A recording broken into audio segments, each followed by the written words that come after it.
इस सेक्शन में हम लोग देखेंगे कि what are the major ingredients of advanced bioinformatics course. हम लोग अभी तक क्या पढ़ चुके हैं और एडवांस्ड बायोइन्फॉर्मेटिक्स में हम क्या करेंगे। आपका एक कोर्स था इंट्रोडक्शन टू बायोइन्फॉर्मेटिक्स, जिसमें आपने बेसिक कंसेप्ट्स बायोइन्फॉर्मेटिक्स से रेलिवेंट पढ़े थे। अब ये कोर्स उन बेसिक कंसेप्ट्स को यूज करते हुए फर्दर बायोइन्फॉर्मेटिक्स की एप्लीकेशन और न्यू कंसेप्ट्स को एक्सप्लोर करेगा। फॉर एग्जाम्पल, जो आपने बेसिक चीजें अभी तक पढ़ी हैं वो हैं introduction to molecular biology and their concepts, and some concepts related to databases which are from computer science field. Similarly, pairwise sequence alignment, multiple sequence alignment, searching, and so on. Similarly, there were some tools for similarity search and sequence alignment and multiple sequence alignment. अब ये course क्या है? इस course में हम क्या चीजें देखेंगे? इसके लिए मैंने इस कोर्स को 6 डिफरेंट यूनिट्स में डिफाइन किया है। फर्स्ट यूनिट क्या है?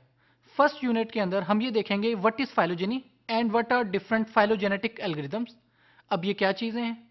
इसका सिंपल सा आंसर एट द मोमेंट ये है कि it will describe races of different species. For example कि ह्यूमन पहले क्या था with respect to biological concepts, of course, कि वो किस स्पीशीज से ताल्लुक है उसका, और with the passage of time क्या चेंजेस आई हैं। Similarly, what are microarray data analysis?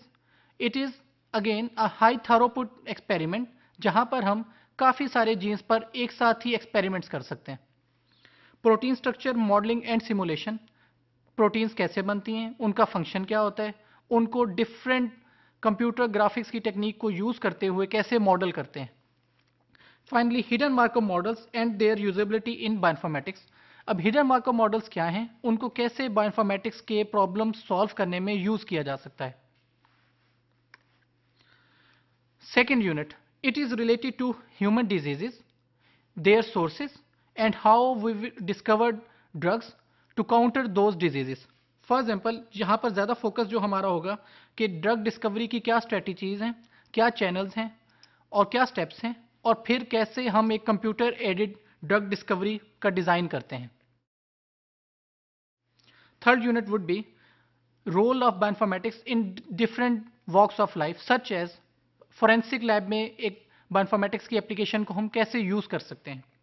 Role of bioinformatics and genetic engineering in agriculture, के ज़राअत से रेलिवेंट, क्रॉप से रेलिवेंट हमारा बायोइन्फॉर्मेटिक्स कैसे यूज होगा।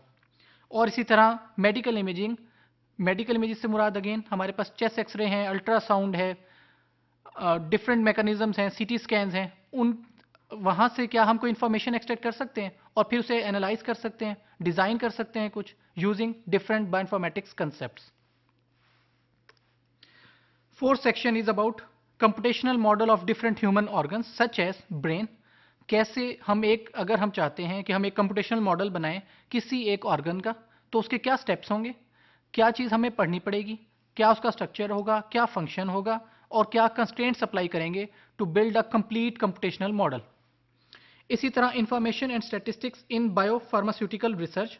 सेकेंड चीज़ इसमें हम ये देखेंगे कि हम कैसे स्टैटिस्टिकल कंसेप्ट्स को, जिसमें मैंने जैसे पहले बोला था कि हमें ट्रेनिंग और टेस्टिंग डाटा चाहिए होगा, इनको यूज़ करते हुए बायो से रेलिवेंट प्रॉब्लम्स को कैसे सॉल्व करेंगे। नेक्स्ट यूनिट है information extraction from bioinformatics related documents. ये क्या चीज़ है?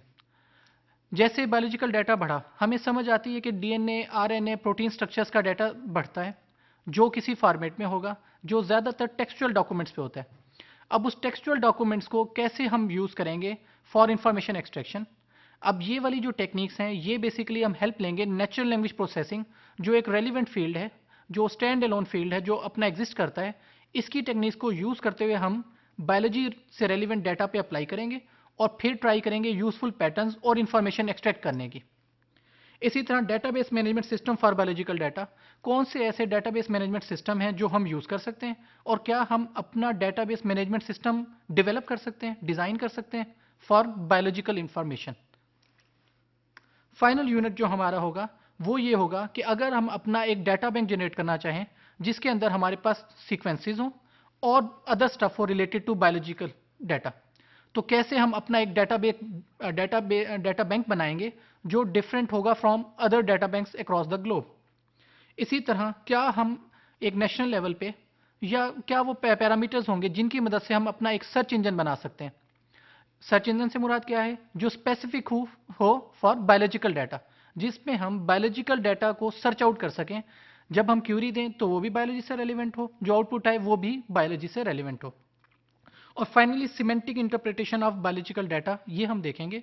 इसमें हम देखेंगे कि कौन सी ऐसी इंफॉर्मेशन है जो बायोलॉजिकल डाटा की सिमेंटिक इंटरप्रिटेशन या एक्सप्लेनेशन के लिए ज़रूरी है। For example, bio ontologies available हैं, हम उनको देखेंगे कि कौन सी ऑन्टोलॉजीज अवेलेबल हैं, कैसे हम एक नई ऑन्टोलॉजी बनाते हैं, कैसे प्रीवियस ऑन्टोलॉजीज को यूज़ करते हैं, और कौन से सॉफ्टवेयर हैं जो ऑन्टोलॉजीज को यूज़ करते हैं, और फिर हम एक proper semantic based search engine develop कर सकें।